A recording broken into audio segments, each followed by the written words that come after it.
It is done.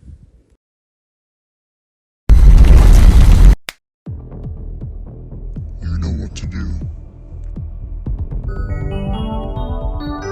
It has begun.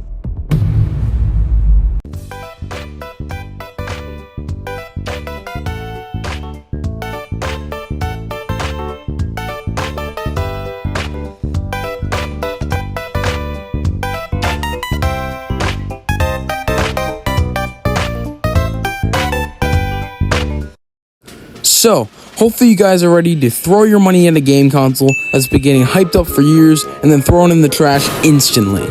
Because, I don't know if you knew this, but the Nintendo Switch 2 went from being very received to being horribly received by Nintendo fans. And not those fans. I mean you, the viewer watching this video because they clicked on it willingly while scrolling through YouTube mindlessly.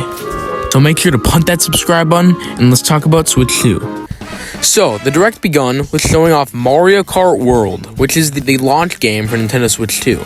Now, this is the first Mario Kart game in like a decade, so this is very good to see, and I'm excited to see what they can do with it.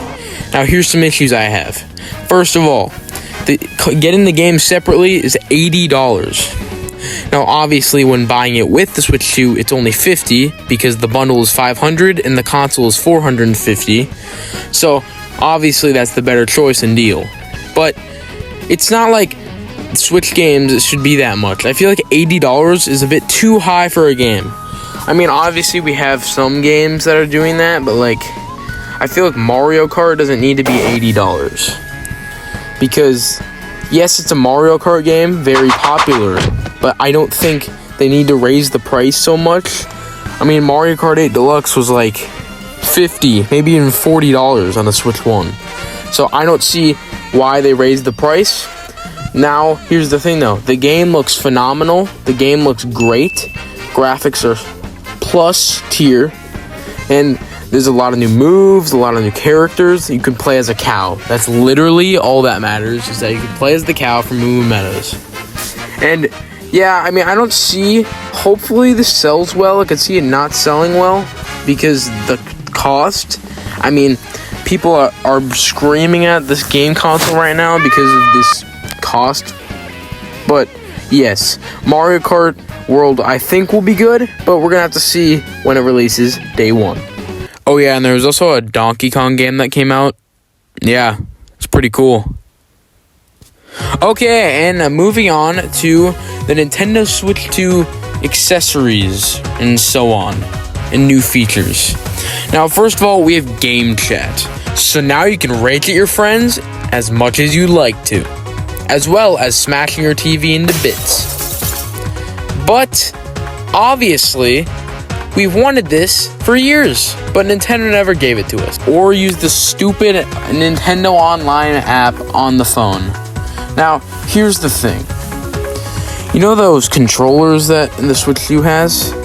There's a chat button on the controllers. Now, here's the thing. You need Nintendo Online to use the chat button. So, technically, there's a paid button on a controller that comes with the console. So, you might have an unusable button on your controller unless you have Nintendo Online. Kind of a dumb move, not gonna lie, but, you know, it's how they did it, how they designed it. Now, I actually really like the layout for game chat, as you get to see the other people's screens if they're screen sharing, and it kind of gives me Discord vibes, but besides that, it's pretty sick. And the little camera feature is a little odd, because you can connect a webcam or the Nintendo camera to the Switch 2, and you can show yourself on your little screen share. Now, I don't really see much of a point of this, except for, you know, I guess face-to-face talking, even though it's not really. It does auto green screen, but it doesn't look great. But still, the camera by Nintendo is $50. The thing's also only like 5 inches tall. How is it $50 for a camera that is probably worse than a webcam you could get for like $20? I don't understand. I mean, obviously, Nintendo's trying to make some money, but still, why is it $50? You can get the Mario Kart wheel things which are cooler than the camera for like way less. So I don't understand. But that's Game Chat. I'm excited to use it, but I still don't understand the camera price thing. I don't even know if I'll get the camera. I don't really see much of a use. But moving on. With the Switch 2, there are multiple Nintendo Switch 2 versions of original Nintendo Switch 1 games. Like, for example, Breath of the Wild and Tears of the Kingdom get enhanced visual upgrades. Now, here's the issue. You gotta cost money on everything, unless you have Nintendo Online. If you have Nintendo Online, you get the Breath of the Wild and Tears of the Kingdom packs for free. Now, there is the Metroid Prime 4 Nintendo Switch Edition, but I don't see a point in getting the one on the Switch 1 if you have a Switch 2. Just get the Switch 2 version. It's pretty easy. And they also announced kind of DLC for Mario Party Jamboree and Kirby and the Forgotten Land, which is pretty sick. I mean, Kirby and the Forgotten Land is a somewhat older Switch game. It's not old.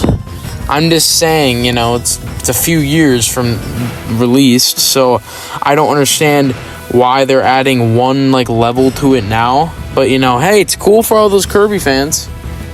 But also, the Mario Party basically adds a bunch of new mini games, and it's pretty cool. I just wish it wasn't. I wish it was a free update, kind of, for the Switch 2. But you get what you get, I guess. But hey, the Nintendo Switch 2 Direct was subpar. There were issues and good things. The only issues I see are mainly the prices, but I'll get over them later. So hey, that's this video. Thank you guys so much for watching. I'll see you guys in the next one. Make sure you hit that subscribe button on your way out. See you guys.